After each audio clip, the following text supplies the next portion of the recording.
Chapter 6, Part 3. She may have fallen in love with London, but her immediate concern was whether or not London was going to fall in love with her.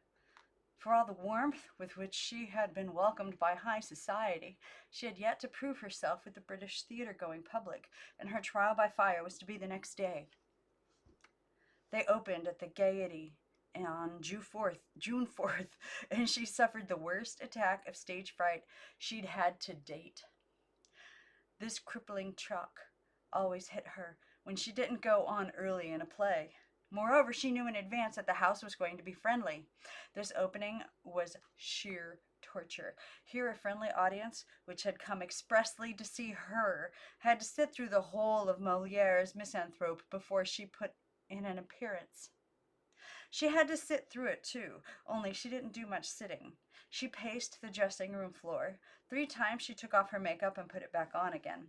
She kept going over her lines and kept muffing them. She had never before performed a scene out of context from the rest of the play. In Phaedra, the first act was a springboard to launch her into the fury and passion of the second. To spring unaided was pulling herself up by the bootstraps. The callboy knocked at her door for places, and she could hardly make it to the wings. The curtain rose, and Monet Sully, as Hippolyte, strode on for his opening speech, which was brief. Then came her cue, and she stood stock still as though paralyzed. The stage manager gave her a shove, and she made her London entrance. She states that right from the start, she pitched her voice too high and was unable to lower it. If she did, it didn't mar her performance of that tremendous scene in which Phaedra tells Hippolyte, her stepson, of the devouring love and lust she feels for him. As she uttered the long and terrible confession, she was Phaedra in tota as furor. Her cry to the gods, those gods who have lit the fatal fire in the blood of my loins, was horrifyingly wonderful. If the majority of the audience failed to understand Racine's words, Bernhardt's gestures, her craving tones carried the meaning. Sir George Arthur, who was present, said that she set every nerve and fiber of their bodies throbbing and held them spellbound. It was one of the woman's most glorious performances. One of those magical nights when, in her own phrase, the god was there. At the finish of the scene, she made a blazing exit and fainted. It was a genuine faint, and she had to be quickly revived, then dragged back, half-conscious and supported by Monet Sully, to receive an ovation that was unprecedented in the British theatre. The critics tossed aside native reserve, and the next day, papers were ecstatic. Sir Bernhardt's style of acting was something new to the London public. For that matter, it was new to the public everywhere.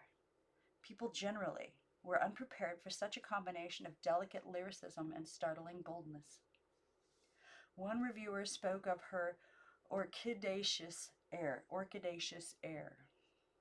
Matthew Arnold wrote of her hollow eyes and consumptive looks, calling her a fugitive vision of delicate features under a shower of hair and a cloud of lace.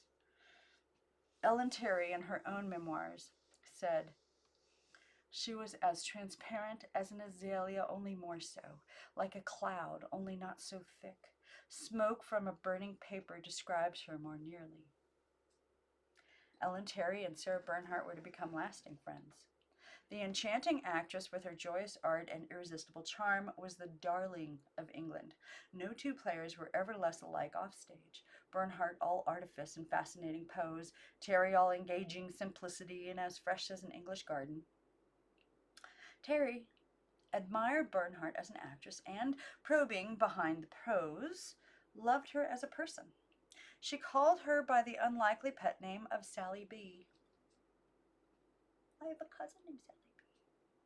Graham Robertson tells of a later time when Sarah was again in London, and he had gone to a matinee of L'Aiglon. The theater was stiflingly hot, and during one of the interminable scenes of Rostand's patriotic masterpiece, Robertson stepped outside to get a breath of air when Ellen Terry happened to come along the street. She'd been to market and, like any country woman, was carrying home a basket of eggs. She paused to greet Robertson, whom she knew well, glanced at the billboard to see which play was being done, and asked, "Is Sally B dead yet?" Robertson told her that the scene was about to go on. "Then," said Terry, "let's slip into the pit and watch Sally B die." At the finish, they went around to the flower-banked, overheated dressing room to congratulate Sally B, who welcomed them effusively and asked what part of the house they'd been sitting in. When they told her the pit, she was horrified.